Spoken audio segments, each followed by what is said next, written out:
no matter what. I am feeling great.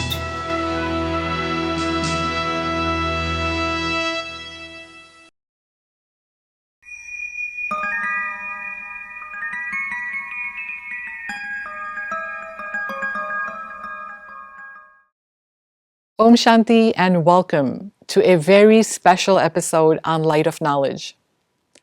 In this episode, we are going to get a better understanding about God's plan to herald in an era of truth and harmony with the help of His instruments, divine human beings and neutrinos, cosmic particles with a high abundance of energy that have been recently discovered by scientists.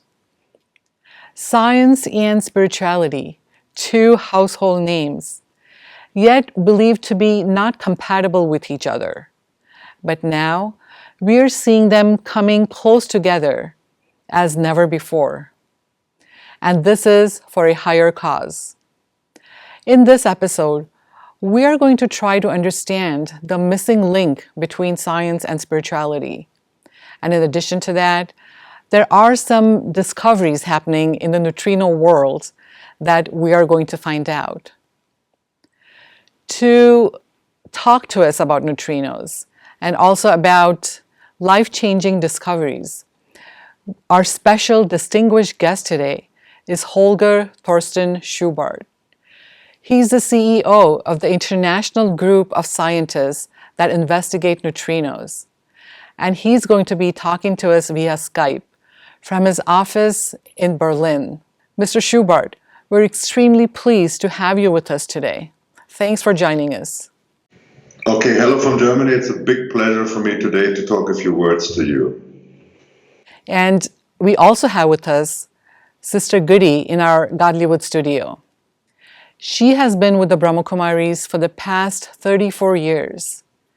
And her expertise lies in studying silence, along with the development of new technology to bring in an era of peace and harmony. She has been conducting workshops and retreats all around the world, and she's based here out of Mount Abu, Rajasthan, the headquarters of Brahma Kumaris. Sister Goody, thanks for being with us. Om Shanti and welcome to all. Mr. Schubart, let's start off by asking you about neutrinos. For someone who has never heard this term before, we'd like to know what exactly is a neutrino. Okay, so today I doesn't want to speak too much about the scientific point of the neutrinos. You can hear and read everywhere about that. Today I'd like to speak a little bit about the energy of the neutrinos and neutrino energy as the next step in the electrical age. What I want as a CEO is to use the findings of the scientific people for the benefit of humanity. This is the thing what we are doing. So it's a big difference between the scientific people, which are the research, which have all those findings, but the neutrino energy group, and I'm the CEO for that, we want to use these findings for the benefit for humanity. This is what we are doing. Yes, I would like to know at this point to just give our viewers a little insight on the neutrinos, those who have been watching the show, and could you please tell us in terms of the neutrino energy, is this energy that is perpetual or is that a limited kind of energy? I try to explain it easy. Something like the energy of the sun. It's something like everybody knows, like the photovoltaic energy. This energy is coming, and this is a big advantage also when the light doesn't shine. So the solar energy, we know about that, is coming when the sun is there and we can use it, we can exchange it into electricity, and the neutrino energy has a big advantage. It's always there, 24 hours, 365 days. And neutrinos are high energy particles that reach the Earth in a never-ending stream. It's like that. And what is very important is maybe to explain the discovery of the mass for neutrinos in 2015. It was a Nobel Prize given for that. And as Einstein already established, according to the theory of relativity, everything which possesses mass also contains energy. And what we want is to use this kind of energy for humanity and for many technical things, which even can be used in everybody's daily life. And I will give just a couple of examples. Yeah, go ahead, please. Okay, so I think everybody uses a smartphone. And when you can imagine that you have a battery inside, and this battery must be charged. And what we are doing with the neutrino cells, where we are in the development, is to exchange the energy of the neutrinos into electrical energy. And the physical effect behind that invention is atomic vibration in nanomaterials. So we have micronized materials, silicon and graphene, and we have coated metal layers, and we have vibrations by the energy. So it doesn't catch a neutrino. There are the basic scientists which want to catch these neutrinos in this great experiments in South Pole and anywhere in the world, in CERN, and so they try to understand why the neutrinos and where they are coming from. What we are doing is we really want to use this kind of energy as a new source of energy for the benefit of the people. And just this little example is with the mobile phone, that it doesn't need a charger anymore. It will not become empty anymore. Or, for example, electromobility. We will have electrical cars in the future, which has a much more higher range. But the most important point of that is today the system of the energy where we live in means we burn fossil stuff, we pollute the environmental, we destroy the planet. We have a lot of bad things coming out during this process. And with this neutrino energy, we only exchange radiation into electricity, and it will change the planet completely. This sounds like a breakthrough to me, because you talked about a lot of advantages that these neutrinos have, or the neutrino energy has. First is no more burning of fossil fuels. And it almost seems like you never have to charge your cell phones again. I mean, that seems like a very big advantage. Will this also affect the car industry in any way? Absolutely. The car industry, especially in Germany and Europe, we have now the problem. The car manufacturer, they see that they have to change something, and the change is running into this electrical car world. You know, for me, it's like I'm smiling about that because when you have a battery and the battery has to become charged, and the energy is coming from a power plant which are using coke or oil or whatever, you know, finally there's more pollution at that place where the car brings out. So it makes no sense. So when you really want to have a clean energy also for cars, you must have this cell for changing energy inside a car, that you doesn't need any more burning fossil stuff for electricity.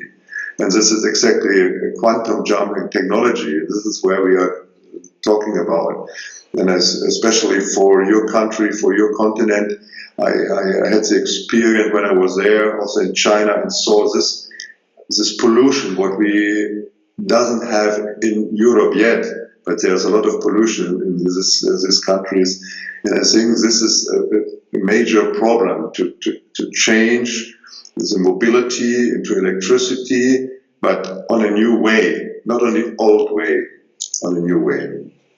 Right. This sounds like it's going to be a life-changing experience for a lot of us, because in this age of technology, we are very dependent on cars and the mobile phones. And if we can have a very clean technology that's going to cut down the pollution, I can definitely see where this neutrino energy is going to be very beneficial for the entire human race as a whole.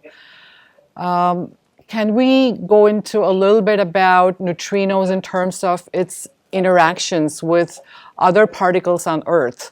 I mean, are these neutrinos able to interact with other particles, or they are kind of on their own? Yes. Some years ago, the scientists said, neutrinos doesn't have mass and there is no interaction. That was a reason why many people were smiling about that, what we are doing. They say it's an impossible physical model. It doesn't work. But especially now in the last years, after Nobel Prize in Physics 2015, after these findings that neutrinos have masses, was very important. And then University of Chicago, just a couple months ago, find out that they also interact with matter.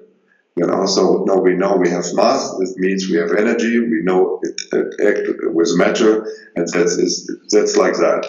And we even will know in a couple of months how much energy we will have. We will have an experiment now in Germany, in Karlsruhe, where we try to measure the weight of even every single neutrinos. We have billions of neutrinos. They're very tiny particles.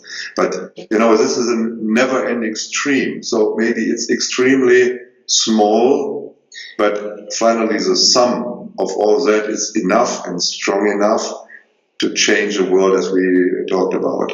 This could eliminate many of the major causes and problems what we have in the world now, because the energy and the conflicts with the energy in the world what we have, a lot of these wars are geopolitical conflicts to secure the last resources of fossil stuff. And finally, I talked to Prince of Saudi Arabia, and even he said to me, "Oh, Mr. Schubart, I met him in Paris just a couple of months ago, and he told me, we are believing that we have still a lot of oil resources, but maybe it will be good enough for the next 30 years, but maybe only 25, and maybe with good luck it's enough for 40. But also these people know there will come a time when this fuel has finished." And it's very important now to rethink, to find something after this period. And now for 120 years we use this model what we have. We have the oil, we have the natural gas, we burn it, we give the people the electricity, we give the people the possibility to move with that. But what has happened during that time? We destroyed environmental of the planet, we burned all this resources what the earth need 100 million years to produce. It was burned in around 100 years. And I have talked to Stephen Hawkins, and he said to me that the exchange of radiation for electricity is one of the most important projects of mankind of 21st century, maybe even the most important. And so when you read in the newspapers and in the internet, looking about neutrinos, you never see these aspects. The people are talking too much about the scientific point of view. But this is what I like, and I'm very happy today to talk about the synergies for humanity. That's very good to know, because, like you said, it's an amazing technology that has been discovered. I was kind of wondering, like, when you need gas for your car, you go to a gas station.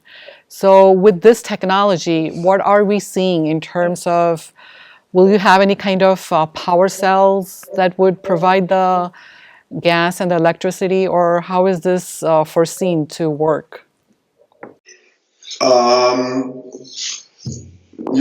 imagine a cell, for example, a little bit technically like a 5 kilowatt hour, it's giving the energy of that. And at the beginning, we also will use a battery, because the battery will be used as a buffer. So this neutrino cell will give permanently energy, will refuel the buffer. And for example, the buffer is needed in the moment when you need more energy for acceleration or for high speed, then the cell will give to you. But the problem is with a standard model, what we have yet with the batteries, the car it has to be charged for an hour or 2 hours. People has to wait, and this new system will be working like that. So when the car is still parking regular on a road somewhere, it doesn't need a cable, so this cell will recharge the battery. So in a moment when the person sits in the car, he has a refueled battery, and the findings are that normally this car will be used in large metropoles. So the people coming in the morning to go inside the city to work, around 20 to 50 kilometers, and they go back at the evening 20 to 50 kilometers. So this kind of traffic, it's excellent to be solved by this energy cell, because during the 8 hours of parking the car on a regular street, on a regular road, it's enough recharging that the driver can go home in the evening without using a cable, because nobody can make everywhere so many cables. And as we have learned, this energy, what is used today, is coming from burning fossil stuff. So electric mobility only makes sense if we do it like that. When you talk about neutrino energy, where does the neutrino get its energy from? I think there are 3 sources of where the neutrinos are coming from: the sun, cosmic radiation, and artificial radiation. And what is very much important to explain for the scientists which will listen now also to this channel, the neutrinos themselves are not captured in our process. Instead, a portion of their kinetic energy is converted into electricity. This is very important, because you can't capture, or it's very difficult to capture. Maybe this is this stream of high energy particles is coming always, and a little bit of this kinetic energy is converted by vibrations. Like the wind, when you have a windmill, you doesn't catch the wind. This wind makes this movement, and the same is happening in the atomic particles. And this is simple. Okay, so I'm kind of just trying to visualize, like when you say you're able to do experiments in the lab with neutrinos, you're not actually replicating neutrinos, are you? I mean, you're just capturing their energy and then using that energy to use for whatever applications we just talked about? Absolutely. For any kind of electrical application, finally it can be used. Also in a medical field, for heart machines, for ear, everywhere where the world needs electricity, this can be used in the future by this system. What would you say are the differences between the neutrinos and the supreme energy? In my understanding, it's like the world existing a couple of 100 millions of years. And in the last 120, 130 years, we are destroying our planet. And I think energy is the basic of everything. And when we talk about neutrinos, like the scientists talk about neutrinos, it doesn't give, when I talk about neutrinos, this is also the reason why our company is, the name of the company is Neutrino Energy. We're talking about energy coming, the energy what we need. And I think that everything is part of that. And finally, any molecule, any atom is coming from finally radiation a couple of million years ago. And for me, it's like, and now I'm very happy to have Goody sitting beside you, a point where she can much better explain this point of view. And so, Goody, please speak a few words about that. It is indeed all a question of energy. The entire universe, all phenomena working universally are moved through energy. Yet we have to discriminate which kind of energy is the initial one and which kind of energy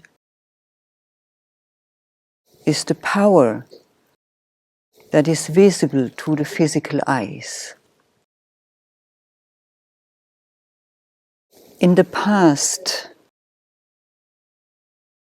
humanity has believed in various religions that neutrinos would be identical with particles that come from God. They were believed to be immaterial. And they were adored as if they would be God in order to provide energy to humanity. But now finally, 2 years ago, it was clarified that neutrinos contain mass. They are made of matter, very fine matter. But the results that the spiritual people and the very refined and high spiritual people who are trustworthy, the results of those people are that the immaterial energy that is the essence of all existence, and we can call it God or Ishvar or Allah, however, or Shiva,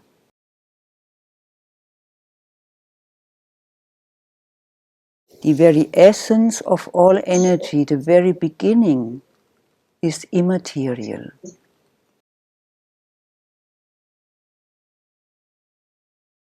And this immaterial energy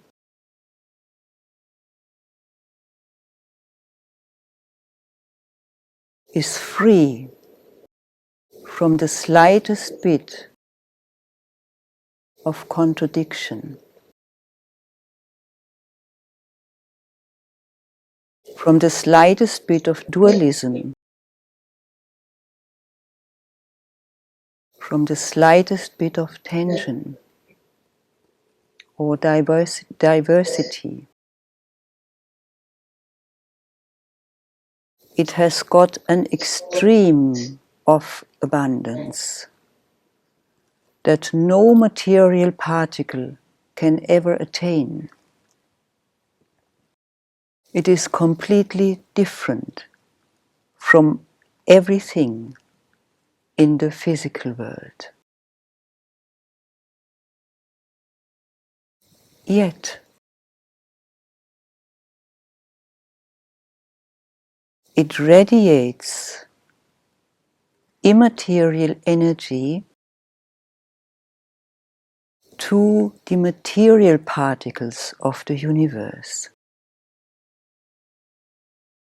It refills them and transforms them into their original, non-violent, benevolent quality.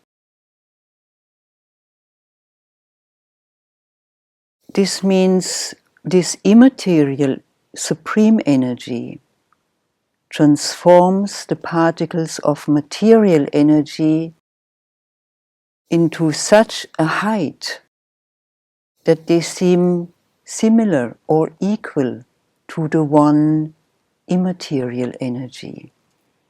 I would also like to come back and ask about neutrinos being called as peace particles. I mean, is there any reason why they got this title of being peace particles? Yes, for me, it's of course, because that is really when you see the benefits finally, what brings these findings for humanity. And as I explained a couple of minutes ago, I think when we have, when mankind has enough energy, they will have enough water, they will have enough food, it is not necessary anymore to fight for the last resources of fossil stuff. And I think this was a problem really for a lot of conflicts within the last decades. And at the moment of the discovery of this new kind of energy, however, just a very few people grasp its significance for that things. For me, that is very important for me. I'm very happy to speak some words today, because the society was catched in the old model because a lot of monetary interest. This for the last 100 years, it was one of the best business in the world to sell electricity, to sell oil, to sell gas, and to pollute the environmental without any, they did it. They destroyed a big part of our earth. Now we have the climate problems, and you see it much more heavy than we see it in Europe when you breathe the air in the large cities. And, now I think it's time now, and I'm very happy. I think it's exactly the right time now that it's coming together. The findings of the scientific people, together with the explanation what Just Goody did in a moment, and I think we are now in a time where a lot of change will come, and it will affect the society as a whole. It will affect our thinking, our methods of production and culture, and it will be changed also for every individual, as well as the approaches we use and solve the problem of satisfying a lot of things. And I'm very happy that we are now, it's just the beginning of something. The people were smiling a long time about us, but they have stopped smiling after this Nobel Prize. And now we're at the beginning of this kind of time of changing. I'm very happy to sit here today. Yes, and I'm also getting the hang of it in the sense this is something very big, which I'm glad that you are with us explaining all of this to us, because we are on that verge where the discovery and inventions happen at a certain time when it's needed the most.